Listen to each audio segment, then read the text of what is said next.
সকল মুসলিমের উপর ফরজ এই বিষয়টি। আসুন জেনে নেই এই বিষয়টি কি। আসসালামু আলাইকুম ওয়া রাহমাতুল্লাহি ওয়া বারাকাতুহু। আপনারা দেখছেন IBM বাংলা ওয়াচ। আজকে আমরা নিয়ে আসছি আপনাদের জন্য আরেকটি নতুন টপিক। আর আজকে আমরা যে ইসলামিক টপিক আপনাদের সম্মুখে নিয়ে আসছি সেটি হচ্ছে ঈমান ভঙ্গের 10টি কারণ। আসলে বহু মানুষ জানে না যে আসলে ঈমান যে ভেঙে যায়, ঈমান কি করে ভেঙে যায়। আর আজকে ঈমান ভঙ্গের 10টি কারণ নিয়ে যিনি বক্তব্য দিলেন তিনি হচ্ছেন আমাদের জনপ্রিয় শাইখ আহমদুল্লাহ, একজন জনপ্রিয় স্কলার শাইখ আহমদুল্লাহ। তিনি আজকে বিস্তারিত বলবেন যে 10টি ঈমান ভঙ্গের কারণ কি কি।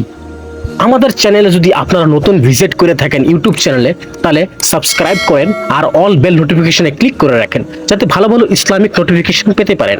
আর যদি আপনারা ফেসবুক চ্যানেলে ভিজিট করেছেন, ফেসবুকের মাধ্যমে দেখছেন এই ভিডিওটা, তাহলে চ্যানেলকে ফলো করেন। আসুন আমরা সবাই শাইখ আহমদুল্লাহর সেই ভিডিওটি দেখি। আমরা তো অজু ভঙ্গের ও নামাজ ভঙ্গের কারণ জানি, তবে ঈমান ভঙ্গের কারণ জানি না। সুতরাং কিভাবে ঈমান ভঙ্গের কারণগুলো জানতে পারবো? ঈমান ভঙ্গের কারণগুলো নিয়ে আমাদের একটা বক্তব্য আছে, বেশ দীর্ঘ 25-30 মিনিটের, ইউটিউবে ফেসবুকে পাওয়া যায়, সেটা বিস্তারিত শুনে নিতে পারেন। যেহেতু বোন প্রশ্ন করেছেন, তাকে আমরা এক নজরে ঈমান ভঙ্গের কারণগুলো জানাই দিচ্ছি। এটা খুব দরকারি কথা যে আমরা নামাজ ভঙ্গের কারণ জানি, অজু ভঙ্গের কারণ জানি, রোজা ভঙ্গের কারণ জানি, কিন্তু ঈমান ভঙ্গের কারণ জানি না। ঈমান কি ভাঙে না ভাঙে না? ভাঙে। তো ভাঙলে এবার ঈমান ভঙ্গের কারণগুলো বলতে পারবেন এরকম মানুষ কয়জন আছেন? হাত তোলেন। একজনও উঠার নেই। অজু ভঙ্গের কারণ জানেন যারা, তারা হাত তোলেন। সবাই জানেন, মাশাআল্লাহ। তাহলে অজু ভঙ্গের কারণ জানেন, নামাজ ভঙ্গের কারণ জানেন। অজু ভাঙলে, নামাজ ভাঙলে সেটা বড় বিষয় না ঈমান ভাঙলে সেটা বড় বিষয়? ঈমান ভাঙলে সেটা বড় বিষয় না? ঈমান কিসে ভাঙে আপনি যদি না জানেন তাহলে জোড়া লাগাবেন কেমন? ভাঙলে আবার সেটা আবার নবায়ন করবেন, রিপেয়ার করবেন কিভাবে? রিপেয়ার যদি না করতে পারেন, আপনার বয়স 80-90 চলে গেছে, ঈমান কতবার ভেঙে বসে আছে আপনি জানেনও না, জোড়া লাগান নাই, তাহলে তো আপনি বেঈমান হয়ে দুনিয়া থেকে যাচ্ছেন। ডেঞ্জারাস না বিষয়টা? এই যে ঈমান ভঙ্গের কারণগুলো সম্পর্কে জানা দরকার আছে না নেই? আমি এক নজরে সংক্ষেপে বলে দিচ্ছি। ঈমান ভঙ্গের কারণগুলোকে ওলামায়ে কেরাম নানাভাবে ব্যাখ্যা করেছেন। মৌলিক কারণ খুবই কম। এর ভিতরে প্রসিদ্ধ একটা ব্যাখ্যা হলো যে ঈমান ভঙ্গের 10টি কারণ আছে। এই 10টি কারণের ভিতরে সর্বপ্রথম কারণ হলো শিরকে আকবর করা, আল্লাহর সঙ্গে কাউকে শরীক সাব্যস্ত করা। আল্লাহকে যেভাবে ইবাদত করছেন একই ইবাদত কোনো পিসাবরে, কোনো কবরকে করলেন।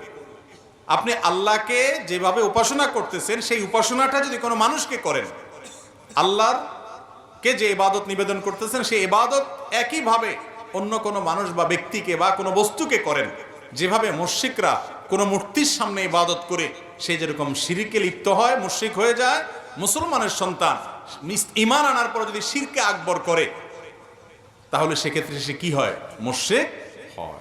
এই বড় শিরক, এটা ঈমান ভঙ্গের কারণ। বড় শিরক কিভাবে হয়, বিস্তারিত হয়, এগুলো আমরা জানবো ইনশাআল্লাহ বিইذনিল্লাহ অন্য কোনো আলোচনা। দ্বিতীয়ত, আল্লাহর সাথে বান্দার যদি কোনো মিডিয়া সাব্যস্ত করেন, কিরকম মিডিয়া?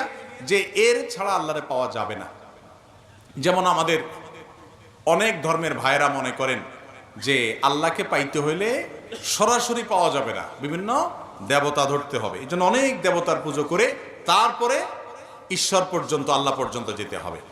ইমানদার যদি মনে করে যে আল্লাহকে পাইতে হইলে আল্লাহর বিভিন্ন ভায়া আছে এগুলো ধরতে হবে, ওনাদেরকে ছাড়া আল্লাহকে পাওয়া যাবে না, এরকম যদি মনে হয় এবং আল্লাহর ইবাদতটা তাদের মাধ্যমে করে, তাহলে সেটাও ঈমান ভঙ্গের কারণ।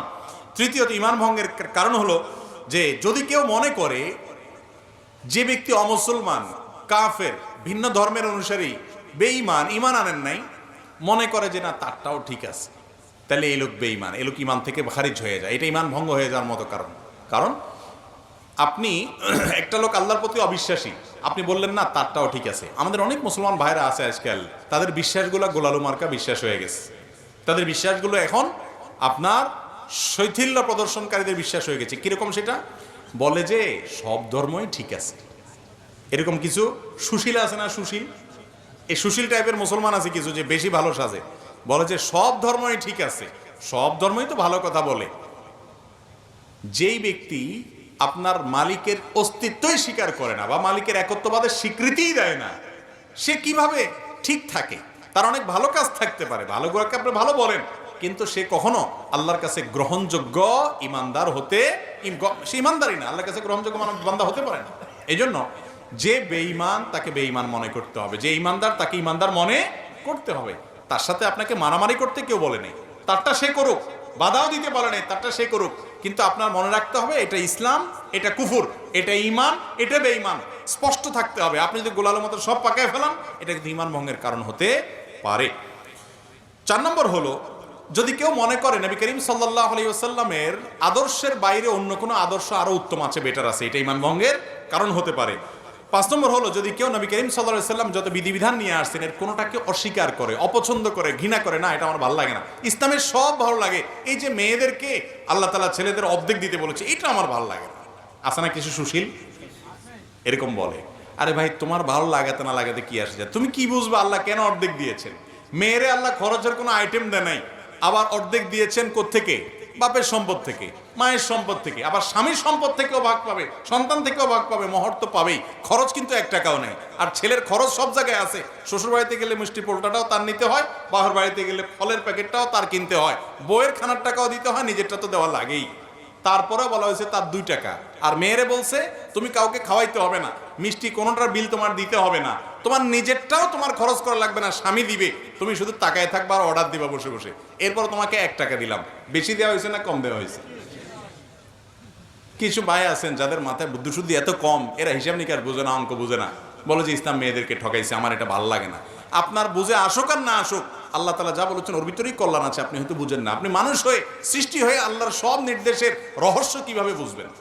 তো এই জন্য যদি কেউ আল্লাহর কোনো নির্দেশকে, রাসূল সাল্লাল্লাহু আলাইহি ওয়াসাল্লামের কোনো বিধানকে অপছন্দ করে, ঘৃণা করে, এর ফলে ঈমান চলে যায়। আরেকটা হলো, শরীয়তের কোনো বিষয় যদি কেউ বিদ্রূপ করে, ঠাট্টা করে, তামাশা করে, আছে না অনেকে দুষ্টামি করে ব্যঙ্গ করে, দায় নিয়ে ব্যঙ্গ করে, জিনিসটা সুন্নত হতে পারে, কিন্তু সুন্নত নিয়ে আপনি ঠাট্টা করলেন, রাসূল করেছে, বিদ্রূপ করলেন, তাহলে সাথে সাথে কি হয়ে যাবে? ঈমান হারা হয়ে যাবে। এটা ঈমান ভঙ্গের কারণ।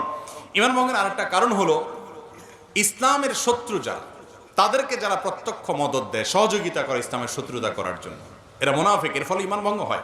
ঈমান ভঙ্গের আরেকটা বড় কারণ হলো, কেউ যদি মনে করে কিছু মানুষ আছে এরা ইসলামের গণ্ডির, ইসলামের বিধিবিধানের ঊর্ধ্বে উঠে গেছে, এদের নামাজ কালাম পড়া লাগে না। কিছু পিসাব দেখবেন তারা নামাজ কালাম পড়ে না, বলে না বাবার এগুলা করা লাগে না, বাবা অনেক ঊর্ধ্বের জগতের মানুষ, আছে না না এরকম কিছু বাবা? আরে ভাই, আপনার বাবা এত ঊর্ধ্বে উঠে গেছে যে তার নামাজ পড়া লাগে না? আমার নবীজি সাল্লাল্লাহু আলাইহি সাল্লাম তিনি মৃত্যুর আগ মুহূর্তে, বুখারীর হাদিস, যে 2 জন সাহাবীর কাঁধে 2 হাত দিয়া হেঁটে হেঁটে মসজিদে যে নামাজ পড়ার মতো ক্ষমতা ছিল না। যারা মদিনায় গেছেন জানেন, ওনার কবরটা ছিল ওনার বাসা, আর ওনার মিম্বরটা থেকে এখানে কতটুকু দূরত্ব, আমাদের এই প্যান্ডেল থেকে ওই প্যান্ডেলের মাথা এত দূর হবে না, এত কাছে। এইটুক যাওয়া, হেঁটে যাওয়ার শক্তি ছিল না।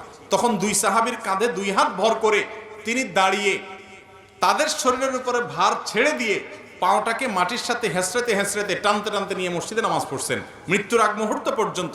আর আপনার বাবার নামাজ পড়া লাগে না? এ বাবা কি ভণ্ড বাবা না? আল্লাহ কোরআনে বলছেন, ওয়াবুদ রাব্বাকা হাত্তা ইয়াতিয়াকাল ইয়াকিন, তোমরা আল্লাহর ইবাদত করো ইয়াকিন আসার আগ পর্যন্ত। বলে যে আমাদের বাবার ইয়াকিন এসে গেছে, আর লাগে না। অথচ এখানে ইয়াকিন শব্দের অর্থ হলো মৃত্যু। সব ইয়াকিন মানেই বাংলা ইয়াকিন না, বা বিশ্বাস না, দৃঢ়তা না। এখানে উদ্দেশ্য হলো ইয়াকিন মানে মৃত্যু। সমস্ত তাফসীর কিতাবগুলোতে লিখছে, এবং এটার ব্যাখ্যা।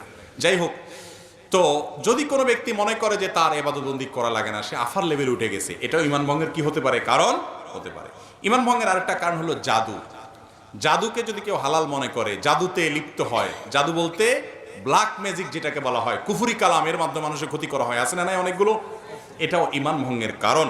এবং ঈমান ভঙ্গের আরেকটা কারণ হলো দ্বীনের ব্যাপারে একেবারে আপনার বেখেয়াল, একেবারে বেখবর। কিরকম বেখবর?